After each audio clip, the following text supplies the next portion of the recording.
HRN listeners. As we celebrate our 15th year, we are deepening our commitment to giving voice to the next generation of food systems storytellers, and we need your help. Our internship and fellowship programs help activate new possibilities for underrepresented and underestimated young people through experiential journalism, audio engineering, and production training. Through these unique programs, HRN helps food equity stewards build essential workforce readiness skills that expand their potential and foster economic mobility. Please consider supporting these critical programs. And with a minimum donation, you can be entered to win a dinner for two at an amazing restaurant in one of 8 cities and tickets to a concert at a great venue in one of those cities. We have incredible partners across the country who have donated, as they also share our passion for helping to educate the next generation of food systems storytellers. Check out heritageradionetwork.org/15 to donate and enter to win today. That's heritageradionetwork.org/15 to donate and enter to win today. And make sure you donate before March 31st. Thank you. The following program has been brought to you by Rolling Press, a family-run, eco-friendly printing company. For more information, visit rollingpress.com. You're listening to Heritage Radio Network, broadcasting live from Bushwick, Brooklyn. If you like this program, visit heritageradionetwork.org for thousands more.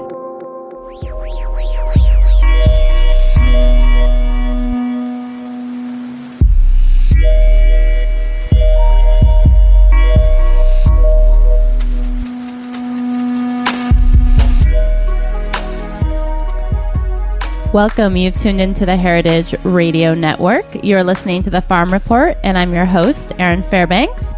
We are coming to you from the back of Roberta's Pizza in beautiful Bushwick, Brooklyn. And today is a very special day for a couple of reasons. One, because we have a lovely guest in studio, Claire Marin of Catskill's Provisions. Claire, welcome to the studio.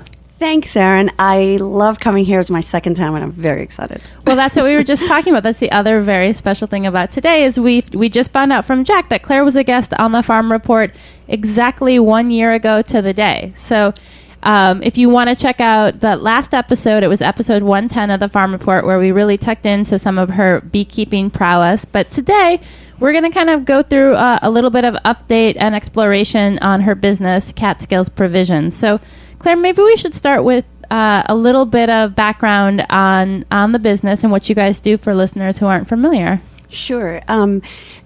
Basically, I started the business because of a love for the products that are made in our great state of New York. And I sort of use, in my mind, Vermont as a model. You know, if Vermont could do it, why can't New York State do it? You know, we make great cheeses. We have lots of farmers, beautiful land. We were the hops capital of the world until, blight hit us like in the 1800s. But you know what? Why can't we bring that back?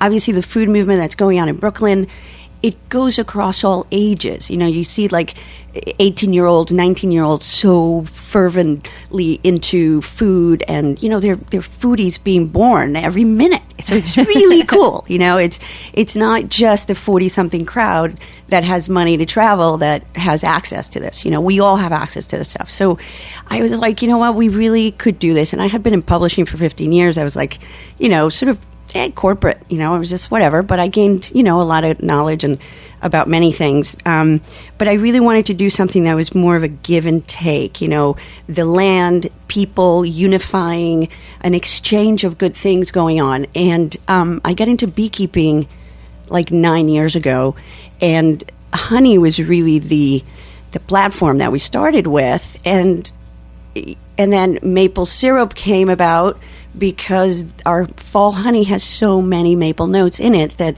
we decided to really look around, and our land is surrounded by maple trees. We're like, oh my God, so the bees sort of gave us that hint, But the motto of the company is happy bees make better honey, because it is very true. I think anything makes a better product or has a better day, or any of that. So I feel like a really happy bee that now I'm doing what I really want. So that's wonderful. But it's also not just selling something. It's creating a relationship with people that you touch, and developing relationships with everybody that you do business with. Business and humanity can go hand in hand. They really can. You can make money and also, have a business that gives and takes. So basically, Catskill Provisions is a company that will always bring the best natural products available. We always promise to small batch everything. We do just about 98% of what we do by hand. We really feel it makes a big difference in the outcome of the product. Yeah. So now the products that your line has expanded a little bit since last time we talked. So you have the honeys, you have the maple syrup, and you've got a couple of new things in the mix, right? Yeah, we do. Speaking of mix, part of the reason why we made a really wonderful pancake mix with wheat that is grown and milled in New York State in Ithaca by Cayuga. We use Cayuga flour, and there are 3 ingredients in this. And it makes the fluffiest pancakes. Like, why does Bisquick have to have 29 ingredients, And it's basically the flour, the baking powder, the salt. You don't need all that much to make a great product. And I developed that because I was sort of disappointed with all the pancake mixes out in the market. I went out and I bought them all for our maple syrup, which has a very clean finish because it's a blend and blah, blah. And I wasn't really happy with it. It was like putting maple syrup on a cookie, So I thought, I want more savory something. So anyway, I developed this recipe with a good friend of mine who's an amazing chef, Heather Carlucci. And, she's been amazing to work with. I love her very much. And we made this great pancake mix, and it's been embraced really by anybody that uses it. Every kid that eats one of those pancakes, it's like, oh my God, Mom, that's all I want to eat, So it's great. So I think we're doing a great thing with that. And then you guys have some new sweets with your honeys, right? Coming up. I'm just thinking it's the first day of February. Valentine's Day for me has always meant birthdays. I have 2 sisters who were born on Valentine's Day, but wow. I know for everyone else in the country, it means like sweetie sweets and lovey love. So yeah. You got a little sweet stuff happening for that. What's going on in that area? Yeah, we do. So one of the things that I've always loved is dark chocolate. It's been like a passion of mine for many years. And I like your passion. So yeah, it's very aligned. Good. So I thought, let me take some dark chocolate and dip it in our honey, and I was like, oh my God, this, you don't see honey mixing with chocolate so much. So it took about a year to develop the chocolate honey truffle made with our fall honey that really stands up to the darkness of the chocolate, So I think we got a really good thing. We're doing very, very well. We just actually got into the Dean and DeLuca catalog, which is really cool for Valentine's and Easter. Oh, congratulations. So that's it's a good, because, obviously you admire their taste buds are really good. And, so we're really excited about that. So one of the things that we did is, the perfect package would be, okay, for Valentine's, so you give your sweetheart a box of truffles, of course, beautifully packaged. Packaging is very important, I think, for everything. And so the box is really pretty and impressive. And then we're like, well, hopefully you'll stay the night, obviously. And in the morning, you'll make him breakfast. And you'll make them fabulous pancakes with our maple syrup. So we call this the Seal the Deal package for Valentine's Day. Very cheeky. That's like, it's going to help you, sort of move on with whatever you're doing. Seal the deal. I love it. Deal. So you can get that on our website at catskillprovisions.com. Awesome. Right now. Well, so one of the things that I'm struck by most of your product line is there's this real seasonal nature to everything you're doing, and this really interesting kind of sense of terroir. With the honey, with the maple syrup. And now I think, you're really becoming part of this bigger conversation that's happening with regards to regional grains and fresh grains at that. And I wonder if you can talk a little bit, this year, last year, weather's been so wonky, and how is that impacting the production of the honey and the maple? And, maybe because it's your first year with the pancake mix, you've seen less of a shift there. But if you have something to share, we'd be curious. Yeah, weather, obviously, it's still farming. You're growing something, and it just affects everything so much. So last year, for example, as far as the honey goes, we had a very wet spring. It was really, it's just imagine all the pollen is being washed off all these spring flowers. So the bees had a hard spring. Comb, for example, we do extract some comb, not a whole lot, because we don't like to stress the bees too much, but that's created in the spring. And if you have a lot of comb or a lot of production, now you have comb that you could actually serve on a cheese plate or something like that. It's beautiful, and it's really, the flavor is wonderful. So I totally recommend that. But we didn't have a lot of it. We just actually totally sold out of anything. I can't find anything, even from fellow beekeepers in the Northeast. So Northeast comb is basically like gone. And I wouldn't want to import it from the South, or, I think the terroir of each area is super important for us to respect and to focus on, right? And then the maple syrup, last year we had 40% less production in New York State. Connecticut, for example, had flat to the year prior because it wasn't as wet there. So it's sort of interesting. We're caught in this band of wetness in New York State. This year, I believe, because of the cold that we've been having and the moisture of the spring, we will have a really good maple season. So, with wheat, you're right. I'm not as up on, exactly how the weather has affected it. We are planning to, right now we're just doing all-purpose flour mix, but we're going to move into buckwheat and, a couple of other things. So we'll know a little bit more about that in about a year or so. Cool. Well, I want to come back and talk about the pancake mix a little bit more, but before we do that, I know maple syrup is season is kind of coming up, and what you're looking for with the maple syrup is the freezing nights and warm days, and we were chatting a little bit in the studio that's also you need the warmer days for the bees as well, which I didn't realize. So yeah, totally. The bee knows all. They're so wise. It's unbelievable. I mean, obviously, centuries in development, obviously, but so given that, I think there are just so many things that you could learn about them. But they need 50 degrees or higher to step out of the hive and relieve themselves and take care of things, which they will not do in the hive, no matter how long it takes, even if it's 2 months. They can hold it forever. They will just hold it forever. Unfortunately, if it's if it's too long, which it really rarely is, because nature does give us one rogue day, which usually in February, there's we're freezing for months, and then all of a sudden you get that 50 degrees for half an hour. All bees in that area at that moment all go out of the hive. So it's a really interesting thing, and it keeps them obviously going. I've checked on all our hives in the last, the past month. I just do, some of them every day, and basically they're all alive. We haven't lost any hives yet to cold and all that. So I think the conditions have been really, really good this year. So I'm looking forward to a good season. Nice. Yeah.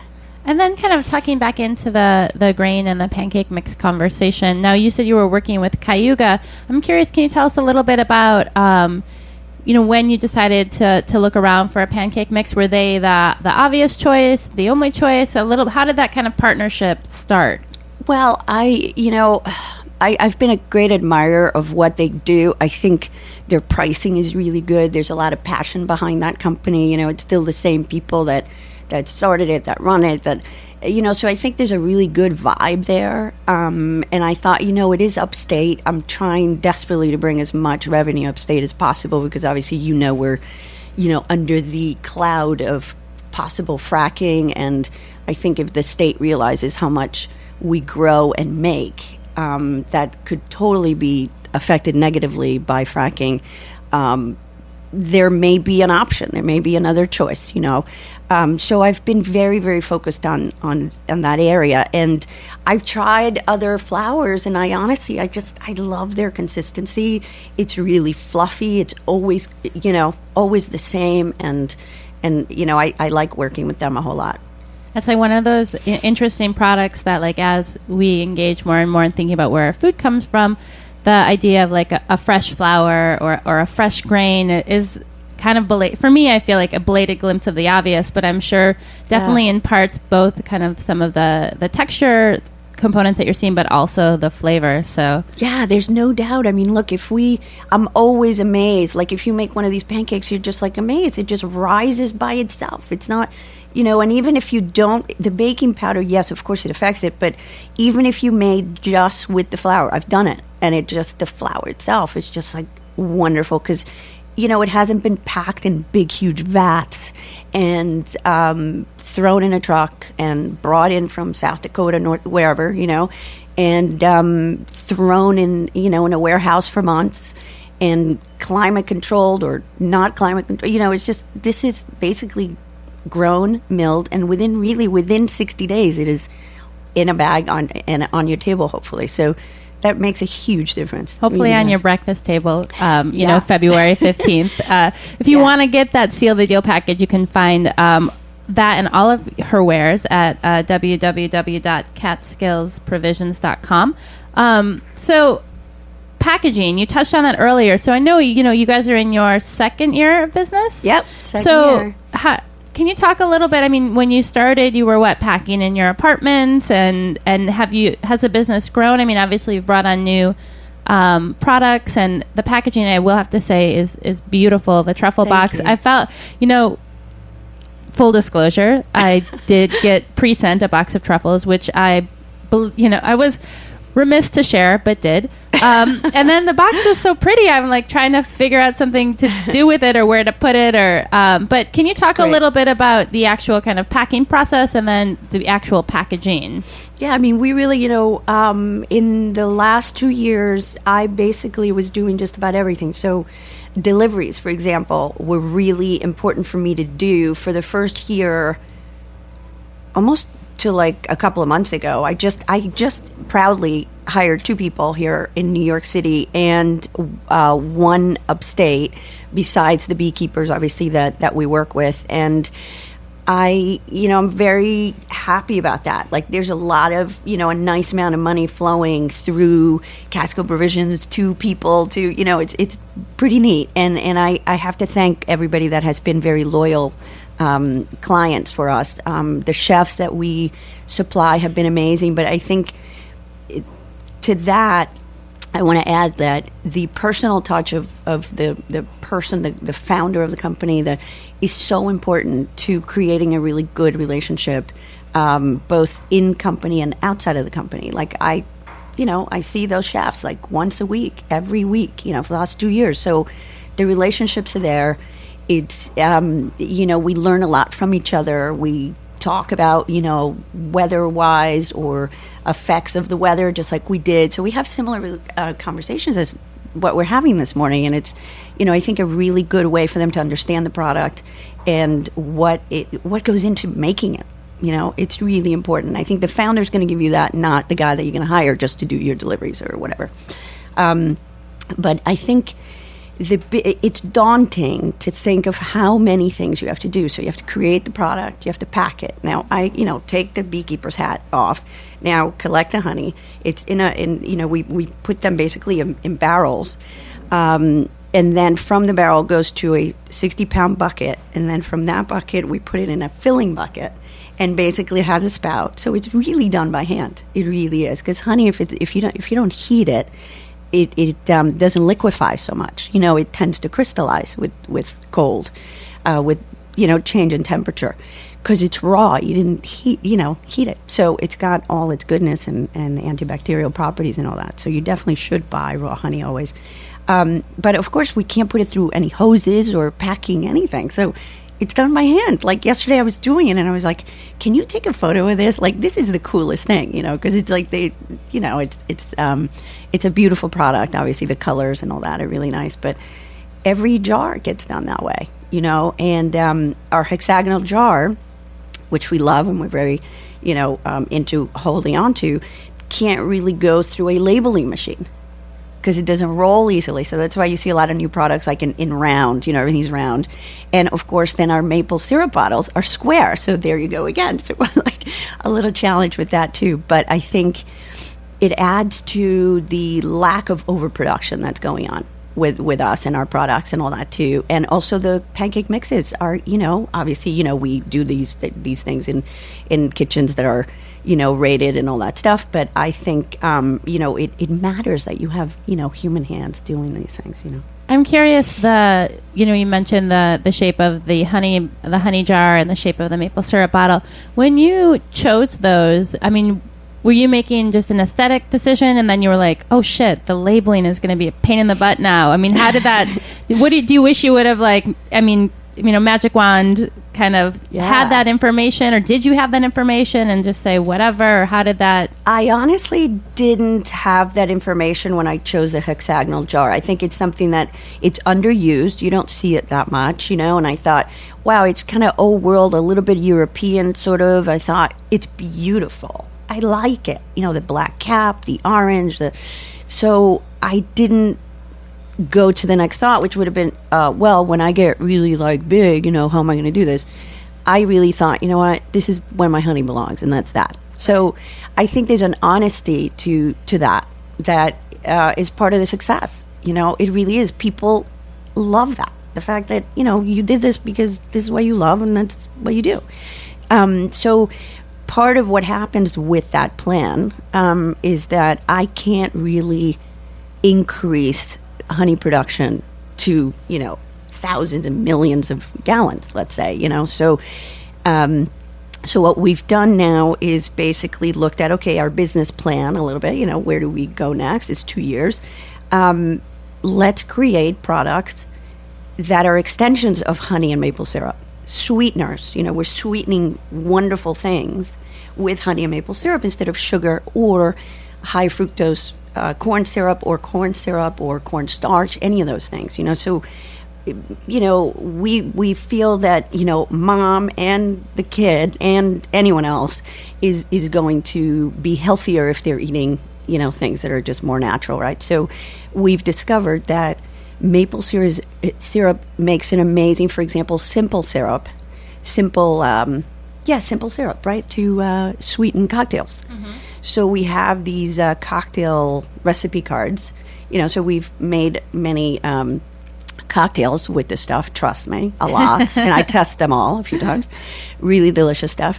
And then cocktail rimmers with our maple sugar and different blends, so we've blended it with ancho, maple, cayenne maple, and cinnamon and maple. So also those are out now, right, in CD tin, so you could just kind of, do your glass.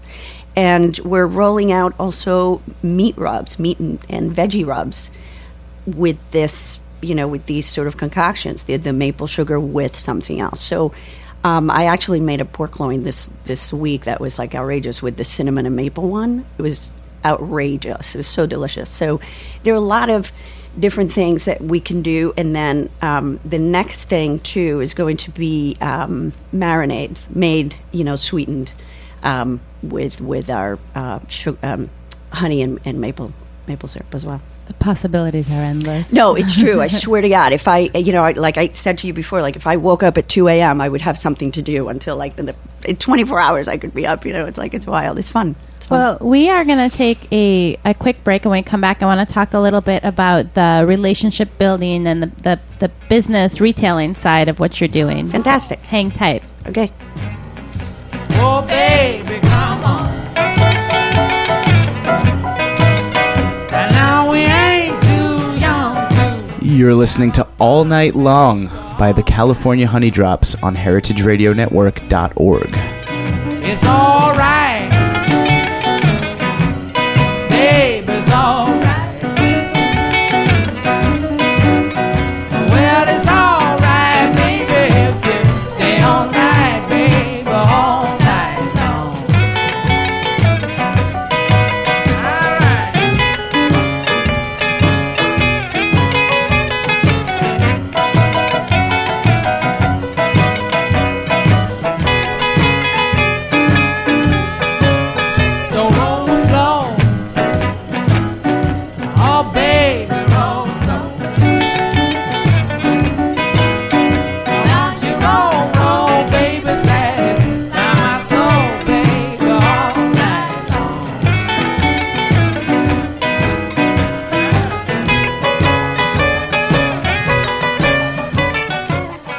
following program has been brought to you by Rolling Press, a family-run, eco-friendly printing company. For more information, visit rollingpress.com. All right, we are back in the studio. You're listening to the Farm Report on the Heritage Radio Network. We are chatting with Claire Marin of Catskill's Provisions. Now, Claire, before the break, you're talking a little bit about the importance of the owner being out there, being the person doing the deliveries, really taking the lead and being the face of the company. And I'm curious if you can talk a little bit about how you started opening up some of these relationships, working with chefs, working with retailers. I mean, did you find that they were waiting with open arms, like we've been desperately seeking honey, or was it a harder sell? And maybe just kind of chatting a little bit about how that process has gone over the last 2 years. Yeah. Well, I started really with chefs because I wanted, I respect them a lot, and the work that they do, and it's difficult, and they really have to have so much passion for what they do, otherwise they would never do it. Basically, having their validation was huge for me. I just felt like, excellent. That fueled me a lot. When a chef that I respect, like let's say Mark Meyer, Cook Shop and 5 Points and 100 Acres, would actually say, "I love your product."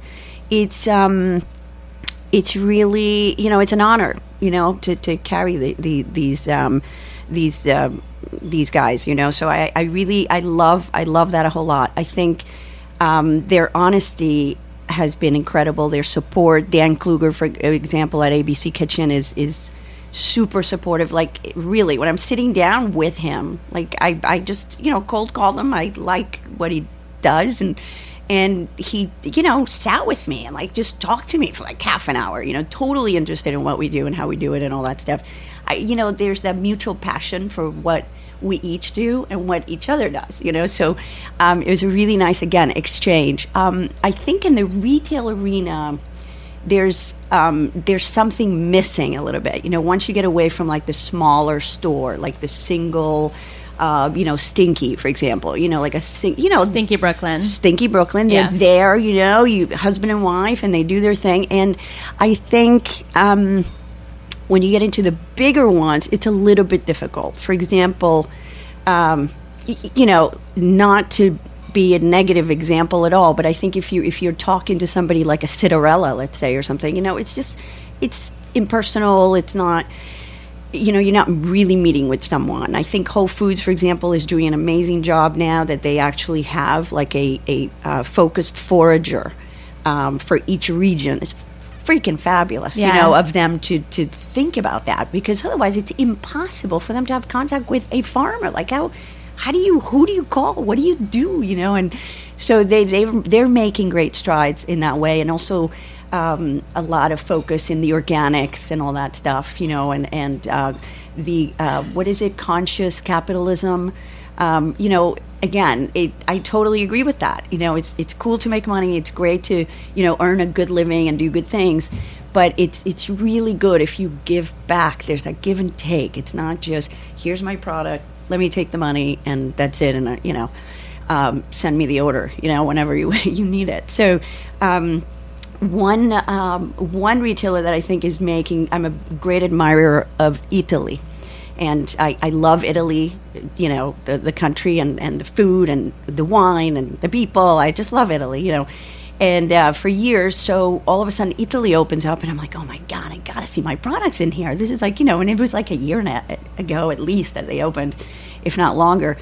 And I thought, wow. And I've been sort of, admiring it and accosting some of the buyers there, when I go there, I'm like, hi, this is my honey, And so I'm proud to say we are going to be part of something that they do that's really cool. It's the second annual New York Eat Local Farm Day on February 8th. We will be there with other local farmers that they buy from, and so it would be a cool day for anybody to go, and and they put our stuff on sale and all that. But for a week, they sell these things. Now, it's hard for a store to do that, It's a huge effort, right? Because now you're focusing on 6-7 products and you're, bringing them to the forefront. But there's a give and take there because they're taking their customer base, their Facebook, their push, and sharing it with us.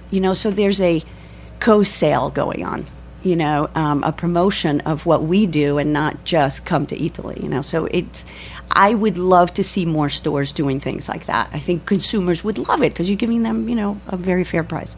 Well, yeah, and you're creating an exchange that goes beyond the cash, and more of a collaborative, storytelling piece too, which I think is powerful for the retailer, but also giving you a platform to share the work you're doing, and the producers that you're working with allows you to talk about issues that are really pertinent to the region where you're working. Totally. I mean, we're actually going to be there 12 to 6 all day, like discussing this, and they're encouraging us to talk about issues, not just the product, with consumers that come in. And people are so into listening, like they really are. People are really, what goes in it? Where do you grow it? Who is it? How do you do it? That kind of thing. We have people up to the farm all the time, and if you ever, want to come up and check it out, we do have chickens, and we raise our own chickens now. So it's not just for eggs, but it's, both. I have to get past that. I'm a carnivore thing, but I love them as pets. So I stopped naming them. I did stop doing that, but and then on my own turkeys, So for the holidays, I have turkey, a turkey that I raised, and then of course the bees, tons of that. So great. Well, we are just about out of time, but I'm curious. You've talked a little bit about this, but next steps for Catskill Provisions. What's the future hold? What are you kind of getting excited about in the next couple of years? Well, I'm super excited about this marinade line that we're doing.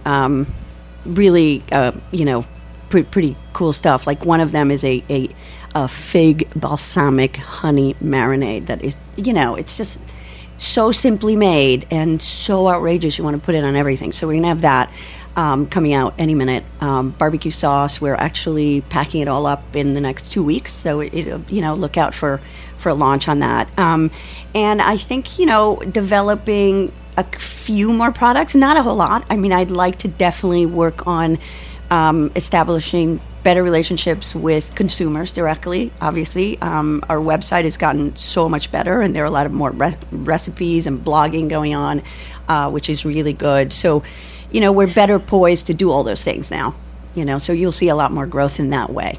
Cool. Great. Well, definitely, if you're out there looking for the perfect seal the deal Valentine's Day gift, visit them at www.catskillsprovisions.com. Claire, thanks so much for making the trip out to Bushwick on this cold morning, and we look forward to sitting down with you again, maybe a year from now. To the day. Perfect. Thank you. This has been another episode of The Farm Report. It, like all 27 of our live weekly shows, can be found as a free download through iTunes or on Stitcher Smart Radio. We are a member-supported organization. If you like what you hear, we hope that you'll consider supporting us by clicking the Donate tab on our website, www.heritageradionetwork.org. Thanks so much for listening, and tune in next week for another episode of The Farm Report.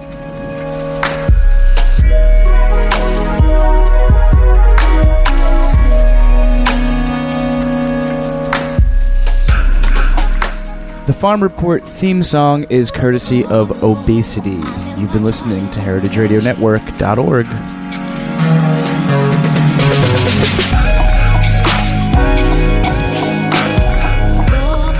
Thanks for listening to this program on heritageradionetwork.org. You can find all of our archived programs on our website or as podcasts in the iTunes Store by searching Heritage Radio Network. You can like us on Facebook and follow us on Twitter at @heritage_radio.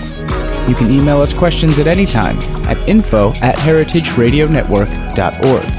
Heritage Radio Network is a non-profit organization. To donate and become a member, visit our website today. Thanks for listening. What's hot at the green market? You're about to find out now. It's the Grow NYC Market Update.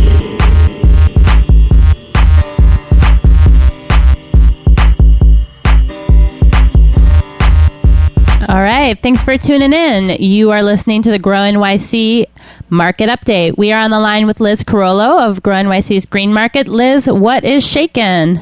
Hey, Aaron. Everything's great, just getting ready for another big superstorm, I guess. Tis the season. I guess I need to check my weather report. Well, what should we be out at the market stocking up on to be prepared to snuggle up at home? Well, I want to talk about today an item that does a bunch of different things. It stays fresh and bountiful all year long. It's delicious in a wide variety of ways and fits into just about every diet type, and that's seafood. This weekend's the Chinese New Year, so a lot of families will be preparing whole fish. It represents a sign of prosperity, and prosperity, especially for our farmers and fishermen, sounds lovely to me, so I wanted to talk about seafood and shellfish today. Nice. So I know from my travels around different green markets that you have a couple different seafood vendors, so maybe you can tell us who we should be looking for. Great, yeah, we have 5 seafood vendors in our program. They're all from Long Island. They fish the mid-Atlantic waters in the Atlantic and the Long Island Sound. Today I want to highlight Rob Williams and his business, which is called Sea Tuck Fisheries. Rob's family started fishing way back in the 1880s, with Rob starting around 1984, and his son is now learning the ropes. So their motto is fresh, never frozen. Everything's caught seasonally and locally. So right now they have an abundance of flounder, cod, Peconic-based scallops. They're out in those frigid waters twice a week during the winter, and then you can find Rob or one of his many family members that works the stand for him at 3 Brooklyn green markets this winter: Carroll Gardens, Cortelyou, and Grand Army. Nice. And I know with seafood in particular, there's so much information out there about what we should or shouldn't eat and what is or isn't safe. So, I mean, what questions should we be asking, and do we need to worry about the fish that we're purchasing at the green markets? Yeah, that's great. Green market customers, they care so much about traceability and accountability in their produce and meat products, and it's equally important to wonder the same thing about where your seafood and shellfish is coming from. To anyone out there who might be unconvinced by that, I would encourage them to read at least one article about the global seafood market, and I promise they would then be the first in line at the fish stand on the next Saturday morning. To raise awareness of these issues, we partner with the Northeast Atlantic Marine Alliance to host the Seafood Throwdown, which you hosted at our Grand Army Plaza market last summer. Yep, it was really fun, and we have chefs kind of face off cooking a surprise seafood dish. But what NAMA does, they bring attention to local fisheries. They advocate for small commercial fisheries and the local marine environment. And the partnerships like the one we have with them are essential to Green Market because they allow us to work with other organizations that are ensuring our producers, farmers, and fishermen alike have safe and clean land and water, while we can continue to do our work to provide retail opportunities to those small producers so that Rob and eventually his son and many other producers and farmers out there have an outlet to sell in the city. And there's, of course, other innovative models like community-supported fisheries, which is kind of coming up now. They're like a seafood and shellfish buying club modeled after CSAs. So they're also providing small-scale fishermen and women with opportunities to sell their product, which is, I think, very important to grow and create more small fishing businesses within our region. We certainly have enough people in the city and could use different models, as many as possible. Yeah, sure. More fish. The more fish, more better, right? Yeah, definitely. Well, what do you recommend? I mean, cooking-wise, I think I grew up, eating a fish on the grill, but what else should we be looking to do with the different fish that we can get at the market? Yeah, me too. I grew up, my dad's a fisherman also, and I loved cooking fish at home with him after being out on the boat all day. And I gotta say, I walked through the market one day, and one of our fishermen, Rick Lofstad, talked me into eating a raw bay scallop. And I was a little apprehensive that it was surprisingly buttery and meaty and delicious. But if I'm gonna buy some, I would recommend a little bit of heat, cooking it at home. You also could never just eat a scallop, unless a fisherman is handing it to you or you're picking out the water yourself. I wouldn't recommend anybody do that. But if you're going to cook it at home, I would say the best way is really a little bit of olive oil and butter in a pan or skillet, and just when it's about to smoke, lay the scallops flat. So they caramelize on the bottom really nicely, and then as you go to turn them, they really shouldn't stick at all. And then after they're done caramelized on both sides, you can add pesto or light wine sauce or just eat them by themselves. And, people out there, a lot of people think that cooking and preparing meals can take such a long time and it'll take up your whole evening, but this dish takes less than 10 minutes, makes you feel like you're eating like a king. So, it's very simple ways to prepare fresh food. Oh, delicious. So, awesome. Get out there this weekend, stock up on some fish, get ready for what sounds like is an impending storm. I hope that won't get in the way of any events and whatnot that you have going going on over the weekend or coming up? What should we be looking forward to? Lots of holidays on the forefront here. Yeah, I know. For it being February and usually pretty quiet around here, we have 4 big events in the next week that we're going to be celebrating at all of our markets. We have the Tibetan New Year, and of course we have a ton of Tibetan farm stand workers that work at all of our markets and for a variety of farmers. So we'll be celebrating the Tibetan New Year with them, and then the Chinese New Year, we're going to have hot pots at a number of markets, and then of course Fat Tuesday is next week, so lots of sausage and veggies, and of course seafood for gumbo and jambalaya, so people can stock up with that stuff at the market. And then next week is also Valentine's Day, so we're talking maybe some honey for your honey, or an apple for the apple of your eye, or maybe just making your sweetheart a really nice market-inspired dinner, going to one of the many restaurants that shops at the market, and a list of those restaurants is on our website as always. Awesome, Liz. Thanks for that great update. Look forward to checking with you again next Thursday. Great. In the meantime, if you want to find out more about what's going on at the market, take a look at volunteer opportunities, recipes, or ways to get involved, you can find them at www.grownyc.org. Follow them on Twitter, Facebook, Tumblr. Just get out there, get engaged with the green market, and tune in next week for another episode of the Grow NYC Market Update.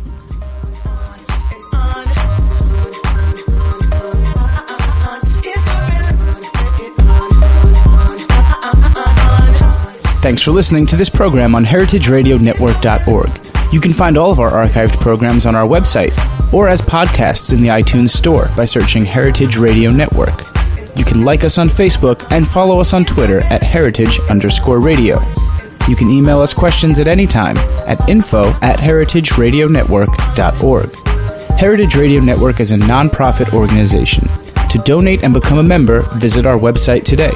Thanks for listening.